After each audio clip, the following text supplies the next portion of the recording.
Before we get started, Dahlia, is there any breaking news? Several things that I found out today that maybe everybody else knows. Yeah. I found out that Merritt Jones won the write-in campaign for city council in Jesup. I had not seen that.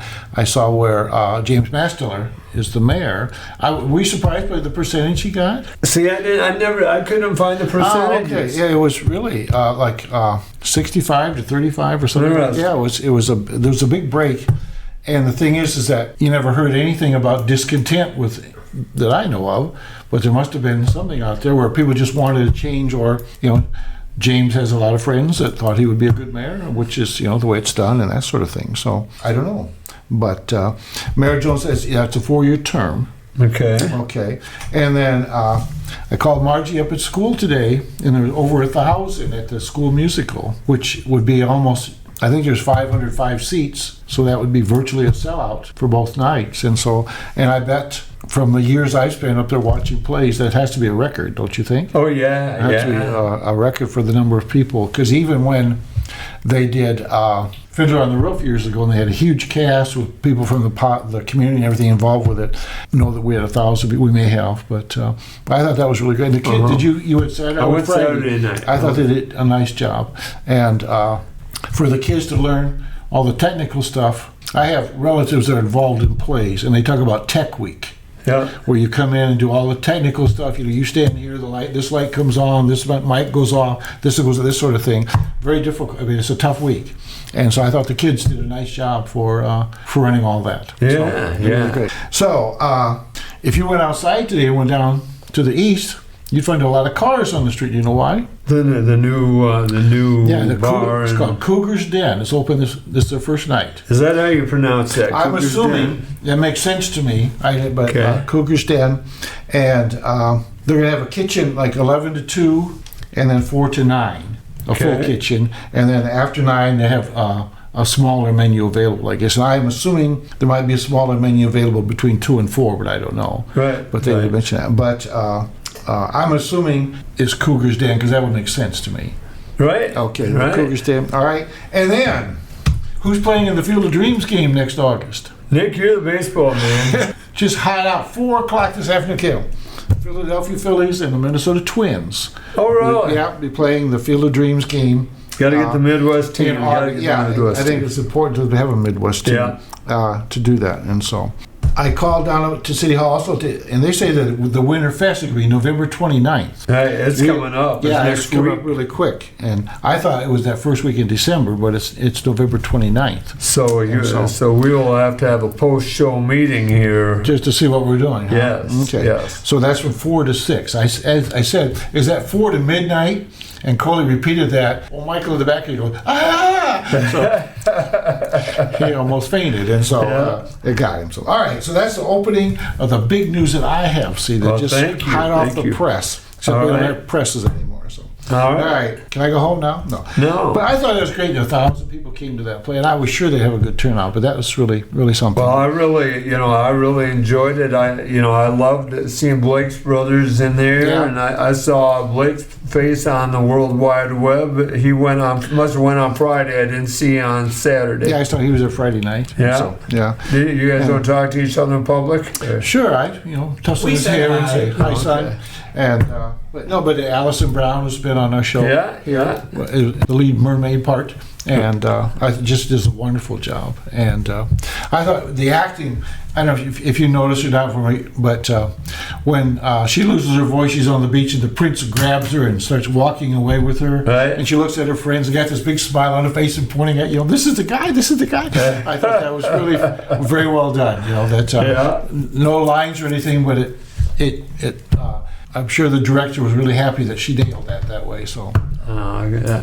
Cool. All right. Well, then we can start the show. Yeah, you have my I said fine. I just wanted to keep people informed, and also have them being really impressed with. Wow, he knows a lot of stuff. He does know a lot. Start the first half of the 3 halves, like if you would, please. All right, from the Heartland Business and Events Center in beautiful downtown Jesup, Iowa. This is the birthplace of the Bohemian Resistance. We are the Bohemian Underground. with producer Blake Tempus and warrior poet Dale Rueber on the Marquis of Chatham, Jim Gillespie, and this is the news for November 24th, 2025. We're sponsored by Mickey D's Pizza and Lobster. The Pharaohs are kind sponsors of this podcast. Include them at your wedding, graduation, or festival plans. Don't wait. Their schedule's filling up for 2026. They are sponsoring a traveling art show for the Steve Brown Art Center. Thanks to them for including the traveling art show in their adventures. Another sponsor who's been with us since the birth of the Steve Brown Art Center is Derek's Repair, located in Jesup, Iowa. Contact Derek Marty for your car repair needs. Also, check out the podcast, What Is Up, with our friend Bubba Seaman. He runs a pretty good show himself, so you will enjoy What Is Up. I try to catch that weekly. Tonight, we're fortunate. Dale and I have a former student of ours. Yep. Nick Derr is with us. Nick, thanks for joining us. Thank you for having me. Yeah. So Nick, we're going to try to talk about your hobbies. We're going to try to talk about your businesses, and we're going to try to talk about your social life a little bit. Okay. And break it down into three halves. We were talking about before the show started, you're a 2004 graduate at Jesup. Yes. Who all was in your class? Remind us, would you? Jeff Clayton. Right? Lizzie Weber, Lizzie Kaiser. Yeah. Let's see, a whole bunch of Jill Nye, Audrey Kite. I'm saying their maiden names. Sure, yeah, well, that's what we need. Yeah. That's how I know It just comes to me. Yeah. There was... I understand what you're going through. Coming up with names all at once. Yeah. You know, a couple of those are pretty big business people here in town. Lizzie and Jill Nye. Yep. You know, they your class has been real successful. So let's talk about to start with some of your hobbies that you developed. I remember when you were in school, you and I had the same hobby of collecting baseball, football, basketball cards. Do you still do that or not? No, I don't. So my dad, he is a sports card dealer. He's always has been. He would take me to shows like when I was like 5 years old. I remember going to like malls, setting up, and just sitting there all day basically. I was collecting very heavily until about 2017, and then I sort of just transitioned hobbies. But I would collect. I'm a Packer fan, so I had a bunch of like Aaron Rodgers cards. Had like 100 rookie cards of Aaron, and I had like 200 to 300 jersey cards. So they had like a piece of his jersey in there. Yeah. But then I would, do like baseball too. So I'd have autographs of like Barry Bonds, Sandy Koufax, like just all these. And then I'd have like, quarterbacks, I don't know if I had a Marino, but I had Peyton Manning and all those. So. Yeah. And so when you got out of it in 17, did you sell all those, or do you have those somewhere in a vault somewhere? So I started selling slowly, and my dad did buy quite a bit. I started selling, 17, 18, 19. I sold probably 2 years too early, because when COVID hit, that's when the prices of sports cards went up. And by then, most of my cards were already sold. Yeah. We had a guy on who is an autograph collector, and he would send his kid to ask for autographs because they wouldn't do it for an adult. Did your dad ever send you to get an autograph from somebody? No, he didn't. Okay, I just wondered. No, he didn't put me through that. Yeah. So how many cards do you think you had collected before you got out of it? I couldn't tell you. It was a lot. I still have a few Aaron Rodgers cards, but I had a pretty expensive collection, so. So when you left the Packers, did their value go down or up? His value went down. Yeah. They're not. It's still worth money because he's going to be a Hall of Famer. Mm-hmm. Right. But I didn't hate that as much as him leaving the Packers as I did when Brett Favre. Yeah. That made me more mad. But I remember Dan Flaherty's oldest son was Brett. And when Brett Favre left the Packers, he came to school the next day, and I called on him, and he said, "My name's not Brett, it's Aaron." He was so bitter. Yeah. He was ready to... Now you'd have to have a note from his parents allowing you to say a different name. See? Yeah. He was a little disappointed, to say the least. Oh, that's really bad. You have to change your name. Yeah. Okay. Well, good for him. He stuck by his guns. So, what other hobbies do you have besides your baseball, football collections that you did? So, we'll get into the big one next, but I used to play video games, like most people my age. I don't do that much anymore. Good for you. Yeah, just because I don't have time. It's just if I do play them, it's with my 8-year-old nephew. Yeah. So that's about it. That's a good time to be doing it. What is it? Do you remember the first video game you played? No. It's probably no, I don't. It's probably on a Nintendo it's probably on an NES. So the original Nintendo. Right. It's probably just Mario or something. Mine was either Pong. Okay. Or what do you call it? Pac-Man. Mm-hmm. Pac-Man in some restaurant somewhere or bar somewhere, or Pong at home. I can remember when my mom got that for me for Christmas, and all that was a little button you turned to prevent the ball or whatever it was from going by you. And that was it. I've never got into the video games. I played pinball machines. That's as high tech as I ever got. So. And I love those too. Yeah. I enjoyed those. I've always wanted to buy a pinball game machine. Yeah. But I don't have the skills to fix them when they break. So no, that wouldn't be worth my time. What's your favorite video game of all time? Probably you haven't heard of it, but it's called Fallout. It's they have a TV show on Amazon Prime too, but it's takes place a couple hundred years in the future. It's like a nuclear wasteland. It's a adult game. Yeah. So interesting. And it still goes today. Yep, they have, but there's season 2 of the TV show is going to be next month, so I'm looking forward to that. But it's definitely an R-rated show. So, okay. The nuclear bombs went off, and then this takes place like 200 years later, trying to survive. Right. So none of the robots wear any clothes. I think. So, yeah. There's no governments. People are starting to make their own. It's just Who makes that? Amazon makes that, or who makes Amazon. Yeah, it's on Amazon Prime for the TV show. Right. For the TV show. Yep. But then who makes the game? Oh, Bethesda. I think they've made 5 of them, maybe 5 or 6 of them. So since the 90s. Yeah. So. It's like an open world game, which I like those open world games. I can sort of go wherever and do whatever I want. So. So explain to the audience and me what an open world game is. So an open world game is like you're not confined to like a certain direction. You're not in like a certain level. It's just like an open world. It's like what we are. We can sort of go wherever we want. So the map is only so big, but you can go in any direction, do any mission you want. So not have to go in a certain order. Yeah. So, and you determine the outcome of the game too, sort of in essence. So you can be like a bad guy or a good guy, or your actions during the game determine the final. Can you play against another person that's on a different somewhere else?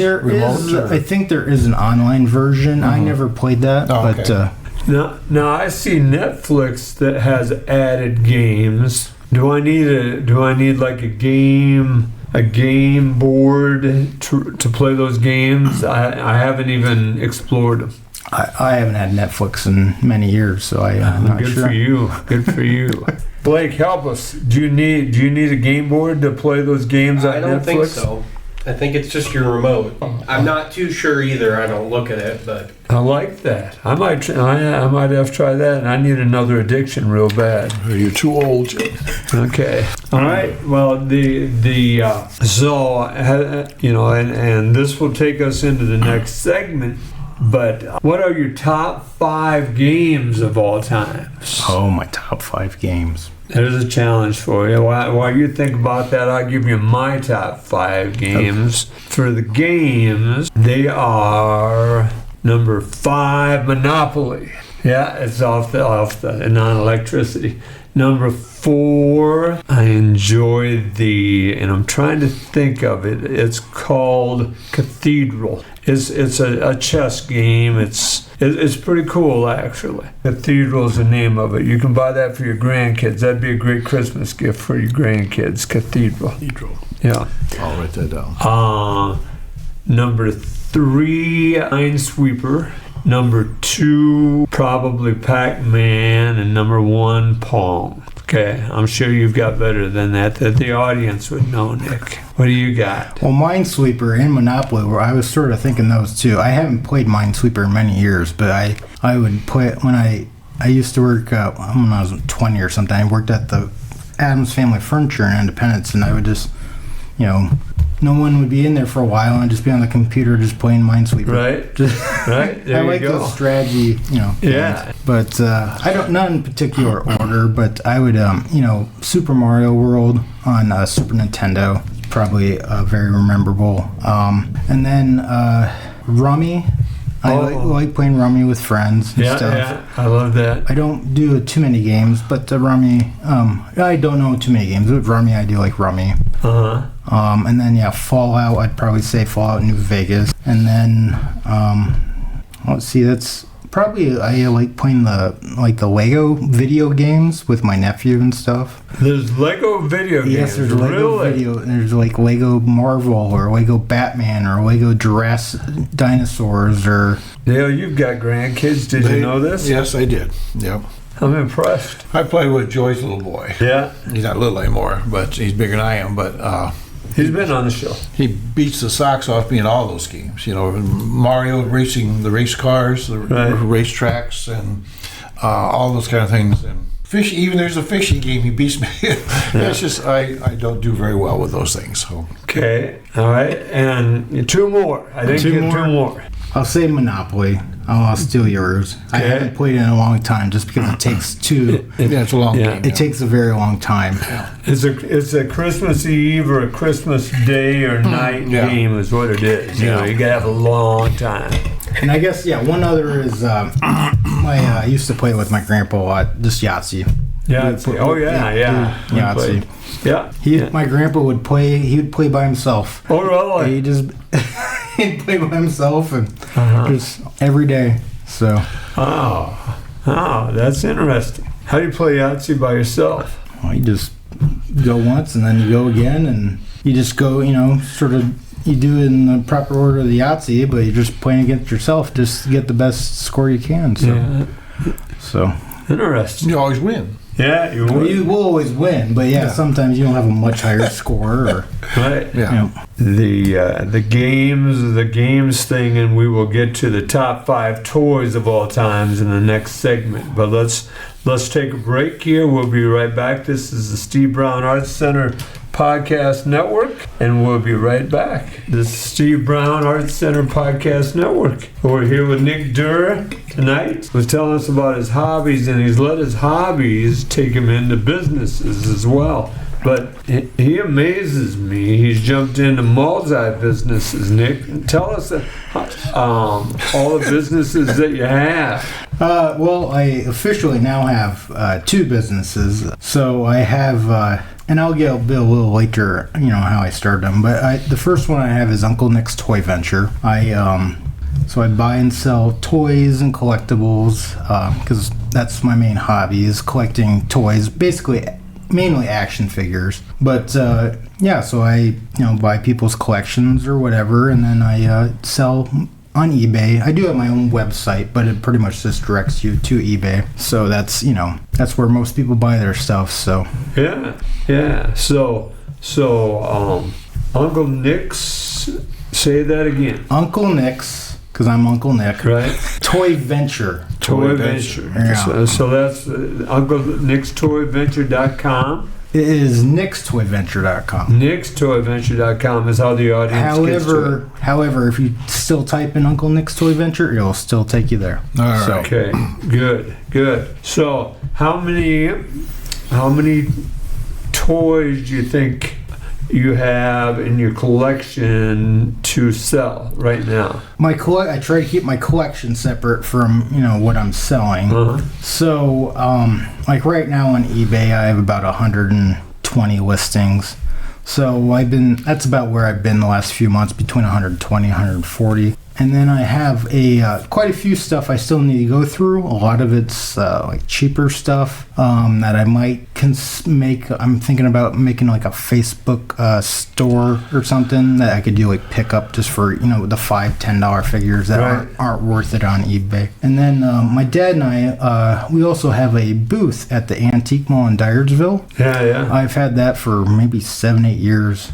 Where we sell sports cards, some antiques and toys and all that stuff. So how often do you go down to that, Nick? I haven't been going very often. My dad goes about once a month. So can you tell us a couple of the things you have on eBay that... Yeah, so eBay, I'm also, I'm doing consignment for the first time too. It's my a friend, he's basically, his mom wants to get rid of everything in the house, so I'm selling some of his childhood stuff. So I'm going to be listing some new stuff, but I'm going to be listing some toy tractors. I don't really sell a lot of that, but I'll have a few of those. And I sell a lot of Marvel figures and like superheroes and G.I. Joes. Ninja Turtles, G.I. Joes. And then I have some Mighty Max figures. They're I don't know if you know what Polly Pocket is, the little figures. It was real popular in the 90s, the girls' play sets, but the Mighty Max was the boys' play sets. So the play sets were, fit in your palm, and then the figures were, very small. So those... Did you ever do those at school while you should have been listening to the teacher? Or? I don't think I took my toys very often to school. Because that sounded to me like something a kid could play with and nobody would know. But those the figures are actually the little figures. All those little things are usually the ones that are worth the most because they're all missing. So parts too, little weapons and guns and accessories. Those can be worth a lot of money, even sometimes more than the actual figures, because those are that's the stuff that got thrown out. People are looking for buried in the dirt or whatever. So. Yeah. So Nick, how many things do you sell a day? I mean, how many sales is eBay that I became addicted to eBay. I had to stop going to it. One of my former addictions. You were easily addicted. I was. I bought 105 wood shaft putters one year. Did you really? I did, and at that time, I got out of them. One day I went down the basement, realized that I had a problem. Yeah. So were you able to get them all sold then? Or? I gave many of them away. Sold a few of them. I still have probably 25 of them. No, that's not so bad. No. But so how many things do you sell a day, Nick, on eBay? I mean, probably averages, right? Because I just started this year, and so I don't have a high inventory, so I'm only selling maybe one a day or something. Right.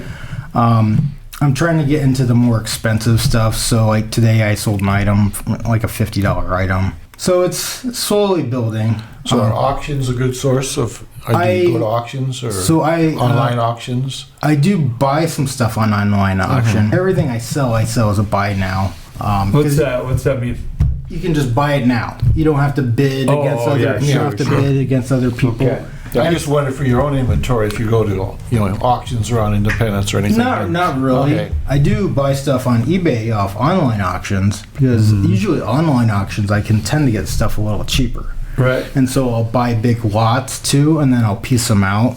So I've bought Polly Pocket lots and Mighty Max lots, and just I just piece them all together and then sell them individually, and then I can make more money. Sure. Doing that way. Yeah. It's surprising how many people have a business through eBay like that.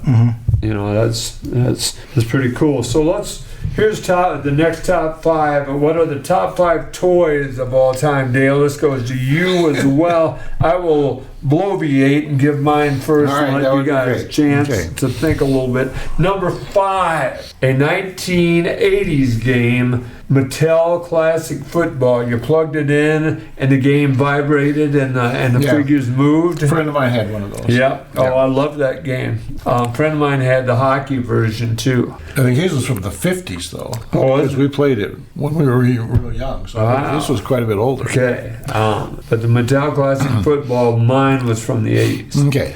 Number 4, the Hot Wheels. Ah. Oh, I had the Loop-de-Loop. Ooh, Yeah. I had Hot Cars. Yeah. Number 3, the tricycle. I can remember riding my tricycle out in the street Yeah. and being spanked for that. Number 2, the game Operation. I love that game. Thank goodness I'm not a doctor. Yeah, that's what I was thinking. Yeah. And number 1, the greatest game of all time, Red and Blue, Rock'em Sock'em Robots. Oh, I love that game, you guys. I love that game. Could sit there for hours, and it was well made for that time period. You know, it didn't break down easy. As much as I threw that around, you know, Mom would get mad at me. She'd be trying.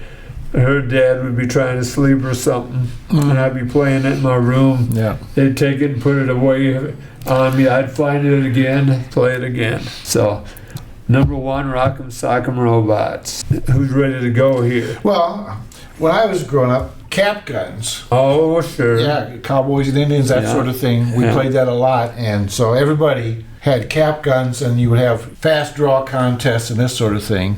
And I remember the first kid that got a plastic, it looked like a Colt revolver, Oh, yeah. but he got one that was plastic, so he was much faster on the draw than those of us that had the metal guns. And so that was my first experience with plastic ruining my world.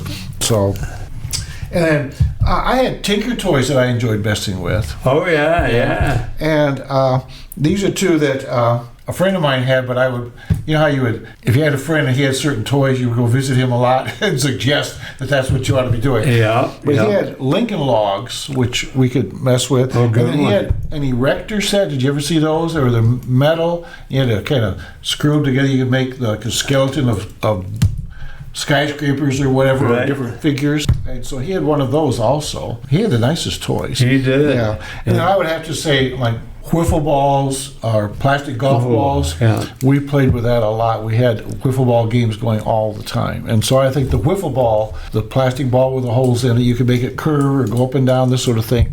We played with that a lot. So that probably the most favorite toy of mine was the cap guns at a certain age, and as it got a little older to be like the wiffle ball. Right. So we played, you could play, two guys could play a baseball game if you had that ball. So. Yeah, we did that a lot in my neighborhood, too. So. All right, Nick, top 5 toys of all time. Basically, if I did that, it'll be like Ninja Turtles and Power Rangers, because that's what it means to me. Well, we offer different generations. Yeah. But I'll put some things out there. I don't know if they're top 5, but we can interesting like a fab. I think it was, I don't know, middle school. It was the hacky sack. Oh, yeah. sure. Yeah. I think it was middle school, somewhere in there. Yeah. That's when it was. Yeah, I remember And that. I liked those because kids would play those at recess and they wouldn't get in any trouble. You know, they weren't running and fighting or this, you know, because they would stay in a circle kind of, right? Yeah. And play hacky sack. And so I, as the playground supervisor, I love that. So Right? Actually getting some exercise, you know. Yeah. It's good. Another one I've never owned it, but I always thought it was interesting was the Stretch Armstrong. You can stretch it. You can Oh, yeah. we got those for Christmas just a couple years ago. It was kind of a gag gift Christmas that some of the kids got a Stretch Armstrong, which I had not seen, for 50 years. I just thought, I'm just amazed that they still make the darn things, Yeah, I go to Target very often because I collect older and then newer stuff too. So they have the Stretch Armstrong and the villain Stretch Armstrong at Target. So I The don't know. villain. yeah, I there's know a that villain. He's like a red guy or something. I would say GI Joes, which I never had as a kid. I had a G.I. Joe. But so the 60s Joes, they were 12 inches. They were like dolls. Okay. And then the 80s Joes, like 82 or something, they were made, they're 3.75 inches. So they're 18 scale. So they're like this big. And they made them that big so they could sell a vehicle, and so they made a lot of their money on like airplanes, helicopters, army tanks. They even had an aircraft carrier that's probably about like 6 feet long, and so. That was with a lot of things. They made the thing, and then they started selling the accessories. Yeah. And they made the huge money because you had to have all the, like a doll, you could buy 25 different outfits for a Barbie or whatever. Then you had to have the boyfriend and the girlfriend and what, a Barbie car and a Barbie house. And so yeah, I hadn't thought about them doing that for G.I. Joe, but I guess they did.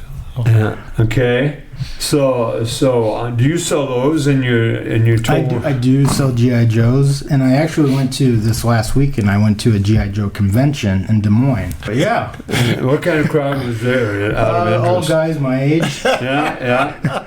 A few women, my wife, and there were some older men too, because a lot of the older guys, they collected like the 12-inch. Right. But yeah. So, and they nowadays they make like 6-inch GI Joes, which I collect those too. And so in my garage eventually I'm going to have an 18-foot shelf with a battle with army tanks and helicopters and airplanes and all these soldiers. Yeah. So you never have to grow up, do you, after you do this? Yeah, you don't? Look how happy he is. He is. We're saying grow because we don't have anything like that. I know. We don't have any fun at all. No. I've got 5 things I carry around in my pocket here. One's a walnut, I think. Geez, I must have left them at home. Well, see, now you have bad luck. They're your lucky pieces with you. I know it. A worry stone is one of them. Yeah. So tell us about your other business then, Nick. So I'm starting a table and chair rental business called Indie Party Co. We just finalized the LLC. It's a dual LLC with my wife. So this next year we're starting small. Just gonna start small, see how it goes. I'll probably have about 200 to 300 chairs and 25 tables or so. And I think we're just pretty much gonna just start with that and go from there. We'll do delivery, but it'll just be local, just Independence, Jesup, surrounding area. I don't have a trailer yet, but I will offer pickup. And so, some people always need tables and chairs, so. And is this out of the same garage, or do you have a separate building? Right now, so right now I have about 80 chairs in my garage. You must have a very big garage. No, I don't. So with all my toys, I plan on renting a pod that's going to be on my property. Then we'll see the next year after that will be different. But yeah, this way I can just go right there on my property. I already have cameras, security cameras, and that way I can just do all the business from there. Where I'm also working on a software program. I'll have a website, but it'll probably be about 2 months. But you'll just be able to go on the website and you can book right from the website. So that way it'll show what weekends I have available, how many chairs I have available, and then you can get a quote, right away. Okay. Tell our audience how hard it is to get an LLC. To get the LLC, it's actually not very hard. It's not very hard. So I've worked with John Peters Jr. Here in town. He's made both of my LLCs, so he's very good to work with. But yeah, it's pretty easy. But then, there's still. I have found with the businesses, I'm learning something new every single day. A lot of things, because right now I'm the only one running the business, so I'm doing everything. So it keeps me on my toes, and I have so much to learn. But yeah. Do you find yourself married to your phone or married to a computer? I do at certain times. We'll talk about it shortly, but I got businesses on this flyer, and so I had a deadline. So there was maybe 4 or 5 days in a row I was on a computer 12 hours. I hated it. Yeah. I like doing different things through the day. I like doing, be on a computer maybe 2 hours a day is fine, but I could never do an office job for 10, 12 hours. I always have to stay busy doing different things. So now having multiple businesses, I do multiple things. So on those tables and chairs, is there a rule of thumb for depreciation on those things, or is it an item by item thing? And do you buy high quality stuff hoping it'll last a long time, or not such high quality knowing it only lasts a short amount of time? Or so I started with lifetime quality chairs. They're about $35 a pop, and they're so I have 100 of those, and they're commercial grade, and they hold 500 pounds. They're like blow molded, but they take up a lot of room. So next, I'm going to have it's not really like a fan chair, but I'm going to get a couple hundred of like plastic chairs. Mm-hmm. Those are much cheaper, and they still can hold like 600 pounds. But and they would last you and you can stack them, right? Yeah, you can. So I'll have furniture dollies, and you can stack them 50 high. So that'll take up less room, and those I can charge less too. So you mentioned your flyer. Tell us about your flyer there, Nick. So yes, for a business starting out, and hold that up for the cameras. Wait, let the audience see the. All right, do the front page first. So this is actually an error when there's an error on the back, but. So this is a flyer that will go out in the mail Tuesday, this Tuesday, and Tuesday, maybe Wednesday. It's going to go out to Independence, Jesup, Raleigh, and parts of Winthrop. So it's going to be about 6,500 households and businesses. It's 9 by 12 inches.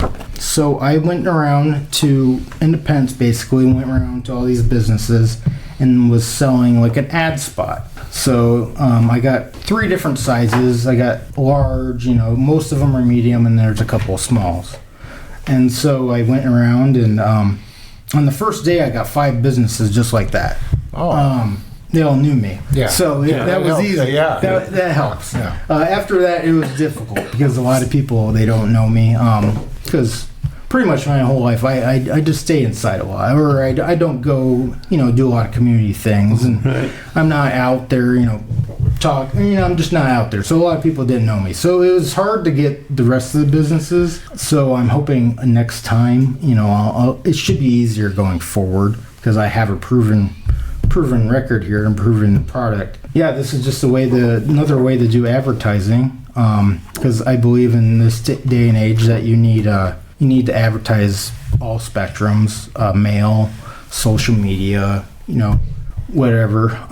Because I do a lot of Facebook ads, and eventually I want to do Google ads, but this reaches another audience as well. And mail, like you don't usually get a lot of stuff in the mail anymore, and a big item like this, might intrigue some people, and so. Yeah, I have a realtor on here. I have a furniture store, a couple gift stores, chiropractor. I have certified tile, Buchanan County. Tony Bankston runs that. And so a carpet store, McGraw's Carpets. And then G&L Lawn Rangers. Actually, my cousin owns that business.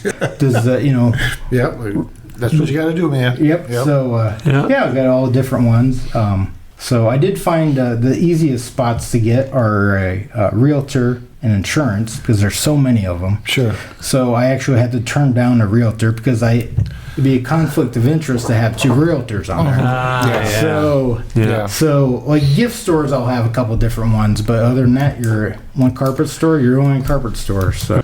Well, TV stations, they'll have a Chevy ad, they'll have a Ford ad right behind it, so I wouldn't worry too much about that. We've talked about this before.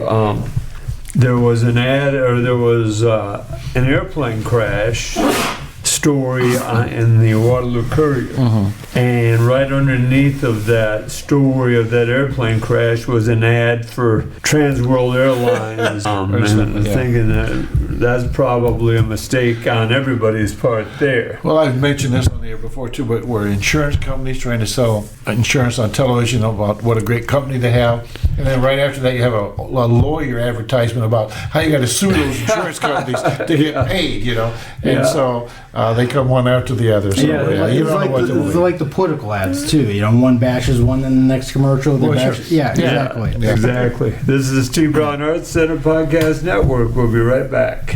This is Steve Brown Arts Center Podcast Network here. We're with Nick Derr. You asked if we want to talk about your fight with anxiety a little bit, and you're kind enough to invite us to. So let's go there a little bit. We've talked about that on the show before and with other people as well. I've talked about my anxiety. Tell us a little bit about your struggle with anxiety. So I suffer with anxiety and depression. They sort of go mix and mix, and I've been suffering it since childhood. I saw a psychiatrist in 4th or 5th grade, And so I suffered with it in school. I had a lot of social anxiety. A lot of times it's hard for me to be around people or talk to people. But as I got older, that improved. But anxiety, so sometimes in like a big crowd or something, sometimes I just have to leave like immediately. That could be one example of anxiety. Or like sometimes I avoid going to the store at a certain time and day just because there's so many people or noise and so also with depression, it got hard for me. I don't know, it was maybe 2010 and I don't know, maybe 25 or something at the time, and I didn't know what I wanted to do with my life, and I was really lost, very depressed, and it went on that way for about 10 years.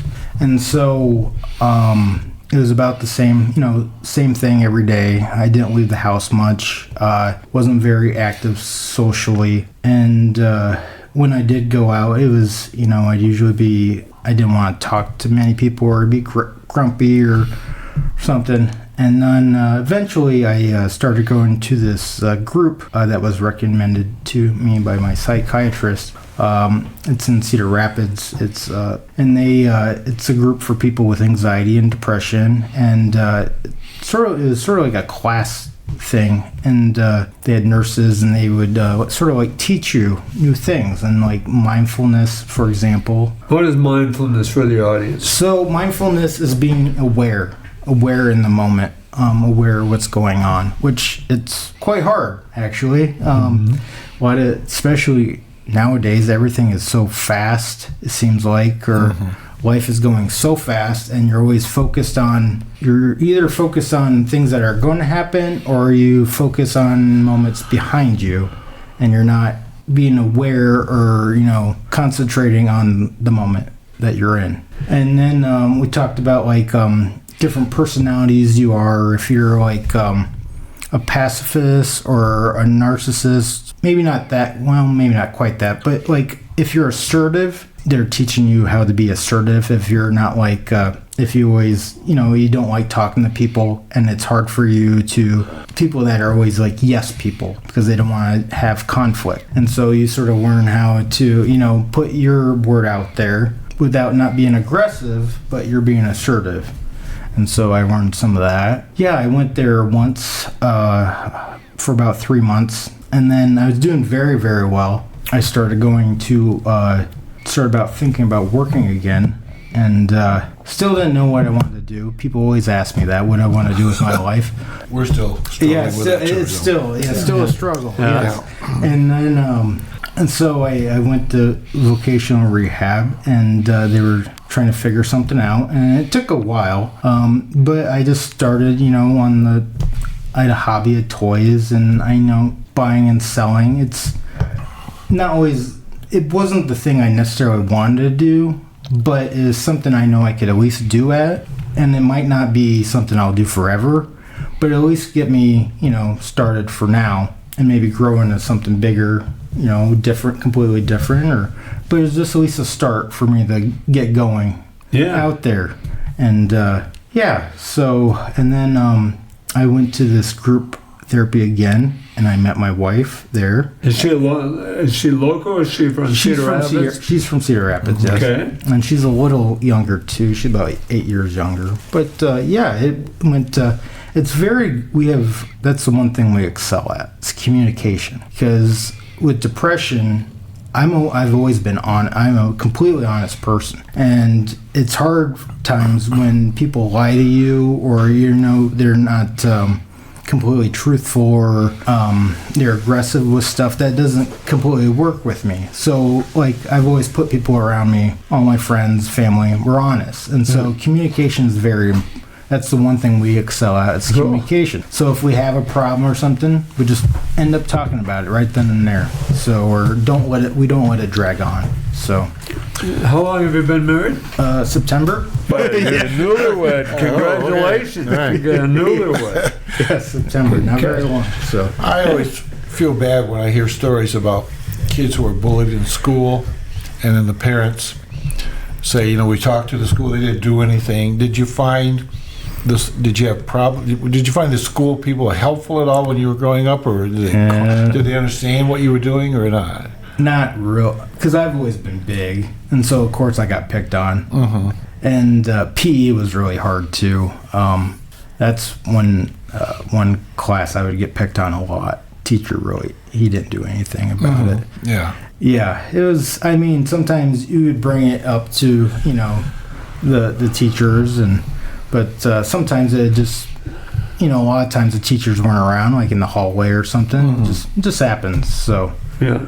But I will say there was one kid, he was picking on me pretty good, and I finally just had it with him, and I don't condone this whatsoever, but we just went out to a rock road, and it wasn't much of a fight, but it was something, and he never picked on me again. Yeah. So sometimes it's hard standing up for myself. Back then, right? Nowadays it'd be a little different. If they tried to pull something like that nowadays, they'd be for a little surprise. But yeah. Does that bother you too when you hear stories about? Oh gosh, yeah. So if you're in negotiation now with somebody about something, a price or whatever, you feel like you do all right. It's helped you to to hold your own and those kind of things and so. Well, yeah, I would cave in myself. But, well, confidence. I never had confidence in myself, and it's taken many years. Really, many years to get to get confidence. Did I have your class read The Greatest Salesman in the World by Og Mandino? Can you tell me what it's about? The 9 steps to success and. I might have started that after you graduated. That doesn't sound familiar. Yeah. But I don't remember tons about my high school years. But look for that book. Okay. It's an audio book on YouTube.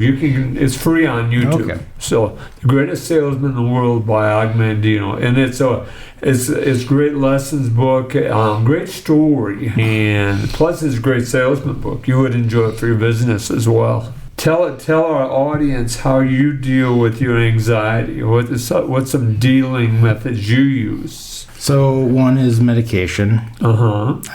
Prescription medication through my psychiatrist. 2 is I have to have a stress ball with me. Most importantly when I drive, so I don't get road rage. But sometimes it's just I have one of those too. So. I grew up in the country, and then small town, and then I was finding myself going to Cedar Rapids a lot. Well, that can get a little chaos in there, and that can get a little stressful. And people are like, they don't. I always give myself space in front of the car in front of me, but a lot of people they're tailgaters nowadays. It's terrible. That place there's a spot there on 380. Where you can go 75 and a 70. I'll be passing somebody, they're going 70 miles an hour. They're driving 70 miles an hour going just like that. I can't get by them fast enough, Nick. It just drives me crazy. You're right. I'd be throwing that ball at him, Nick. It's so different. Like when I was younger, I'd always look over to the car next to me when I'm passing. Yeah. No one does that anymore. They're always focused either on their phone or they're just like straight ahead. Right. So. I've seen people reading books before. They have a book on their steering wheel, People do makeup. Jim does that. It still doesn't help me, Dale. Well, but it's good that you try. Thank you. So medication and the stress ball. Trying to plan ahead. I try to plan. So if I'm going to an event or if I have to go to the grocery store, for example, I try to go to the times it's not very busy. Or I'll do pickup or delivery. Sometimes, anxiety, depression, you don't have it all the time. Sometimes you do feel very good, and it won't bother me whatsoever. Right. I can go in a crowd of people, but then sometimes it does. So I try to plan ahead, and that will help. Like breathing techniques can help too. That's a big one.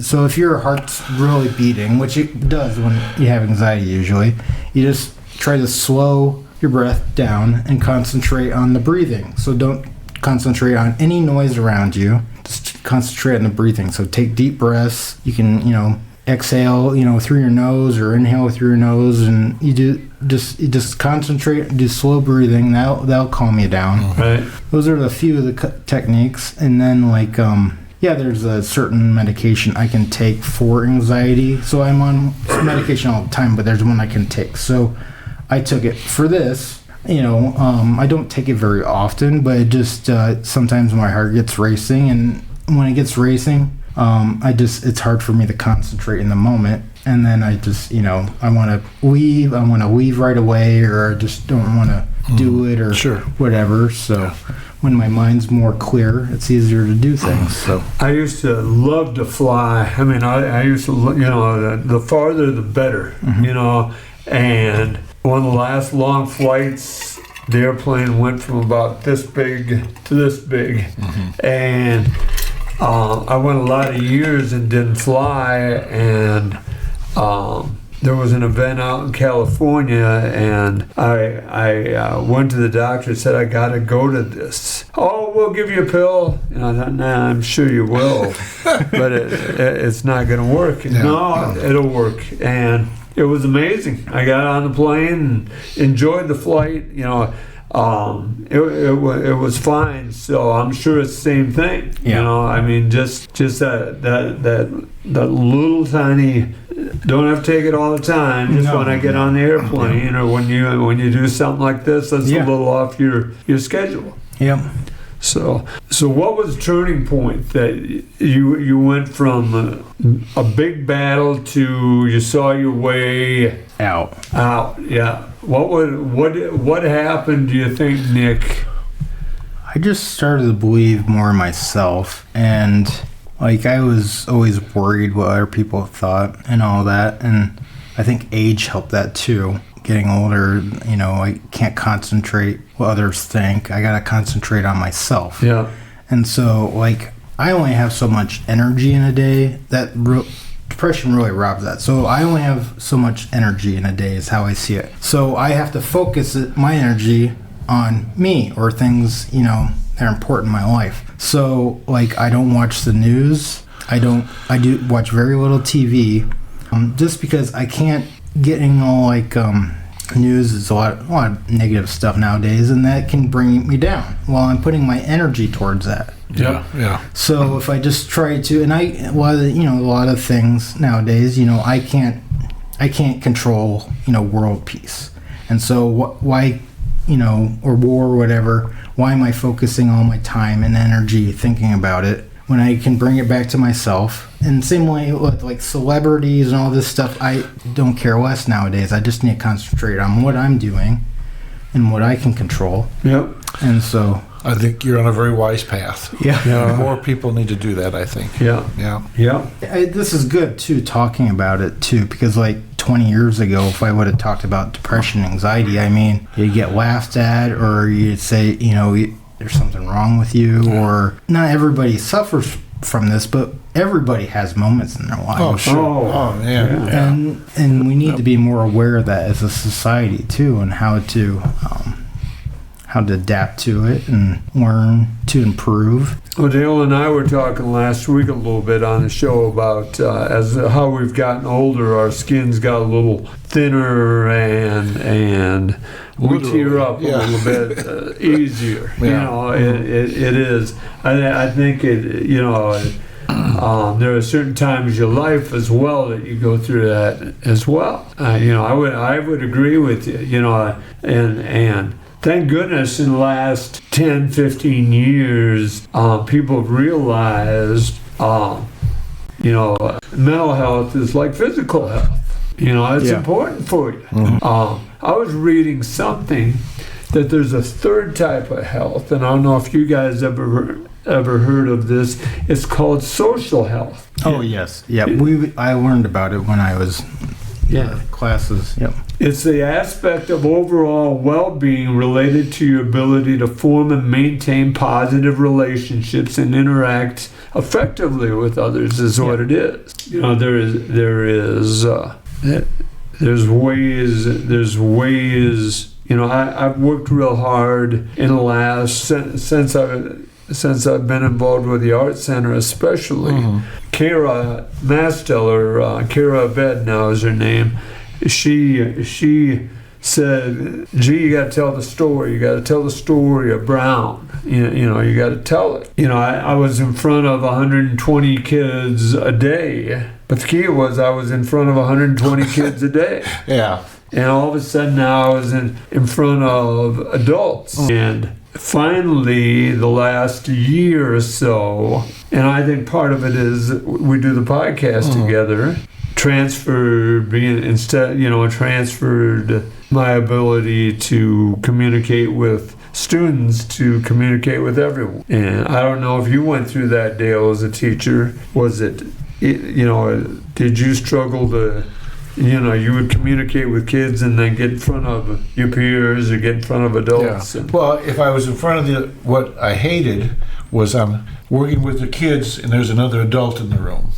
I hated that because I was this little part back here. Okay, what does this adult think about what I'm doing with these kids? Yeah. And if it was just the kids, I could read the kids and say, okay, this is working, this is not working. But when the adult was in there, I went, what are they thinking? Because I didn't do the same thing everybody else did. Yeah. And I'm sure you didn't. Can't if you're going to be a good teacher, I don't think. But if I was just working with the kids, if I'm just talking to the adults, I can do that too. Right. But that mixed group is what gets me.